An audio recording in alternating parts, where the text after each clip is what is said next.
I'm not going to talk to you about the Jonathan Pollard case, but I'm going to make a very dogmatic statement about it. In order to have any credibility in saying it, I need to give you just a little bit of background first. I am a lawyer, but I've not always been a lawyer.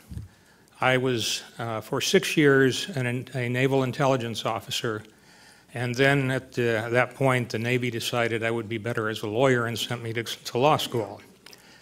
I only had a couple of years as a lawyer before I had unexpected transfer orders to the National Security Agency. I was the first judge advocate to go to the NSA, and the reason I went, the director of the agency at the time was Admiral Bobby Inman, smartest man I've ever met in my life.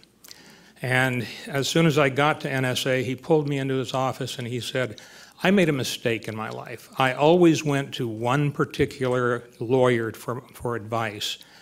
And we both made Admiral, and we never had time to talk to each other again. He said, I want you to learn everything you can about intelligence operations and how to support them with your law degree, and go out and train other people to do it.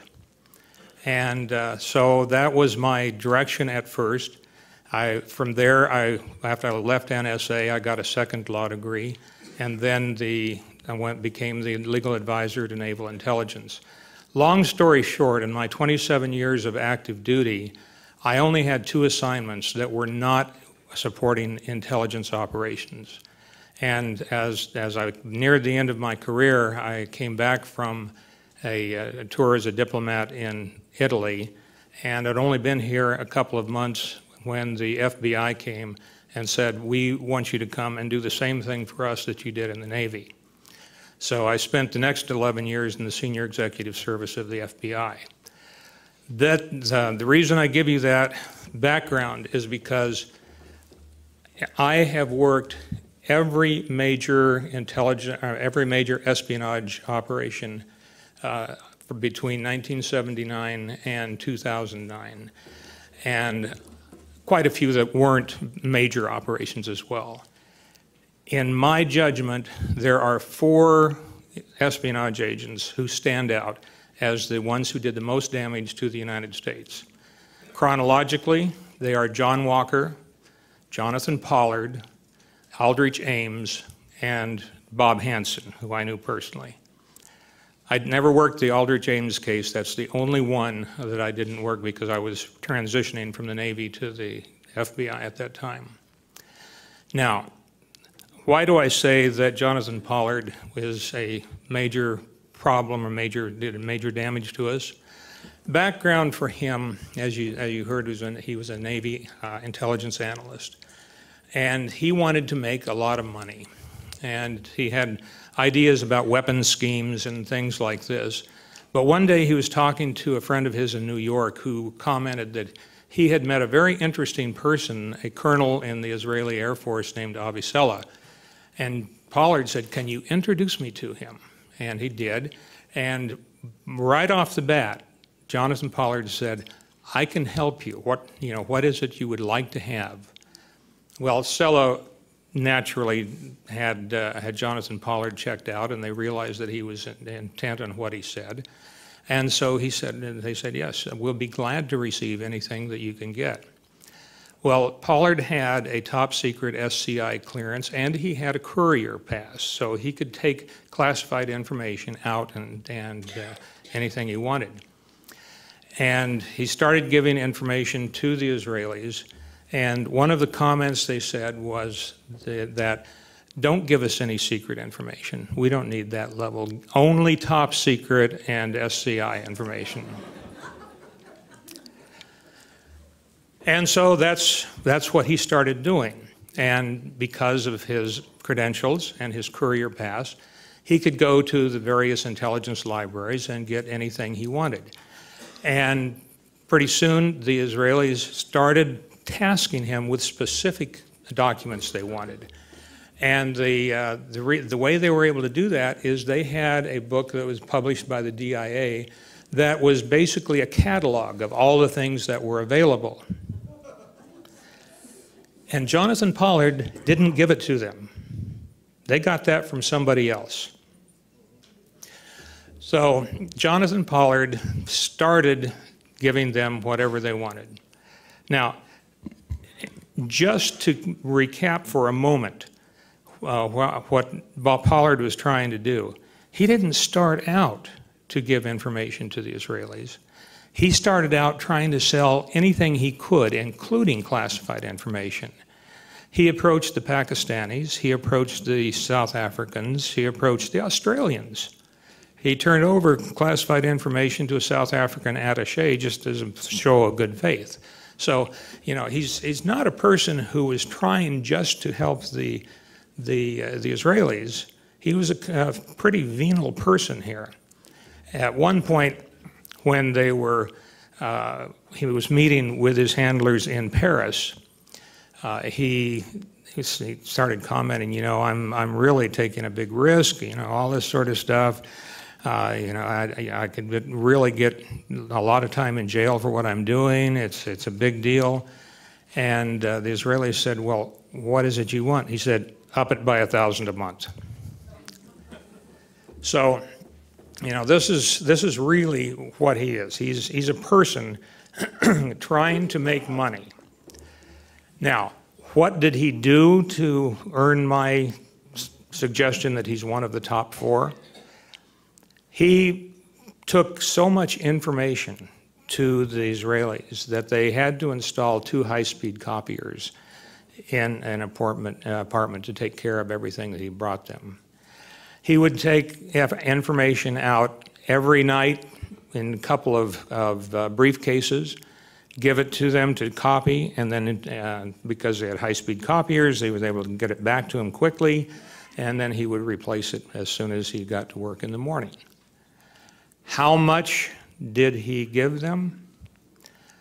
By his own admission, he said, I gave them enough information to occupy a space that would be 6 feet by 6 feet by 10 feet. That's his admission. We never got the documents back from the Israelis that he gave them. Now, they did give us a few documents back. They gave us a couple thousand back. But really, you know, we don't know all that he gave, although Jonathan Pollard has a almost photographic mind, so he was able to tell us an awful lot about what he did.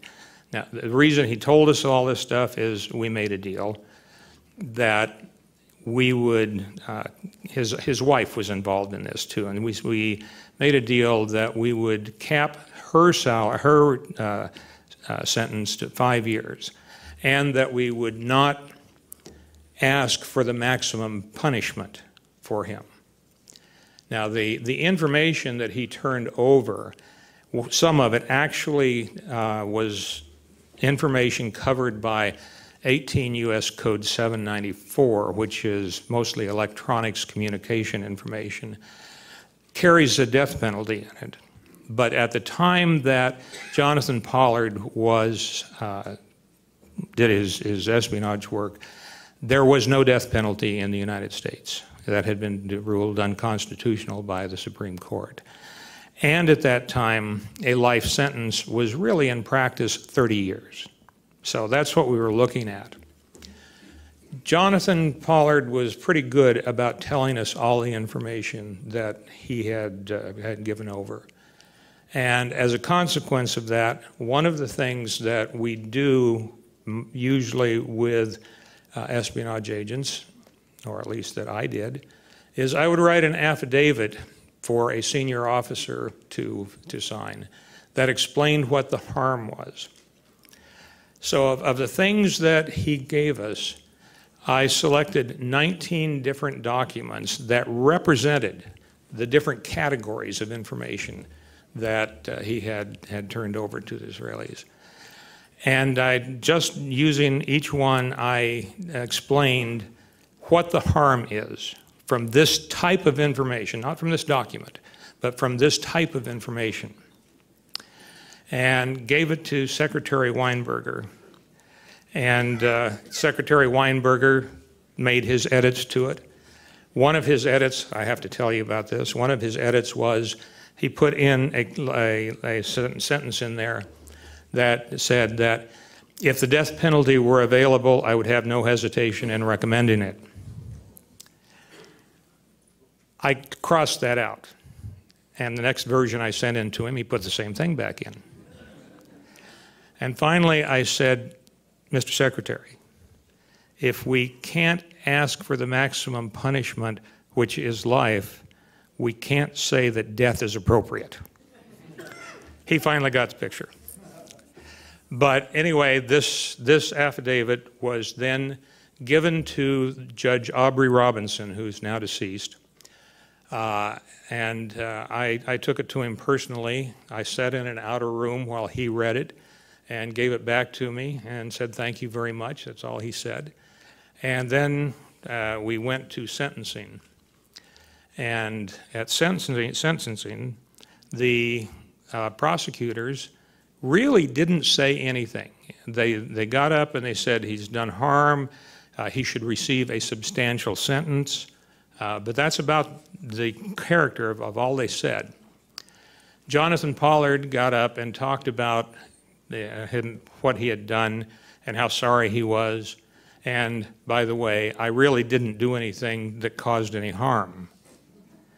And Judge Robinson said, come up here, young man. And he pulled out the affidavit, which he now had in his hand, and he pulled it open to a few pages, and he said, okay, now explain this one. And Jonathan Pollard couldn't answer what it was because it was a very big deal. In fact, it has been made public now, so I can tell you what Judge Robinson was pointing at. It was something that we call the Raisin Manual. And the Raisin Manual was at that time a document that described all of the communications capabilities of the Middle East and how the NSA could attack them.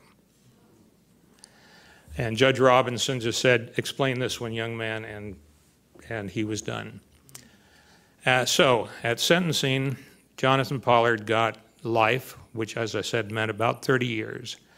He has been there for about 27 or 8 years at this point. He has been eligible for parole for some time. He will not ask for parole because he wants clemency so that as soon as he steps out of prison, he can leave the United States and go to Israel.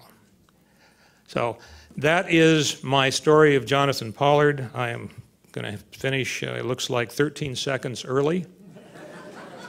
So I thank you for coming here today. It's been a pleasure.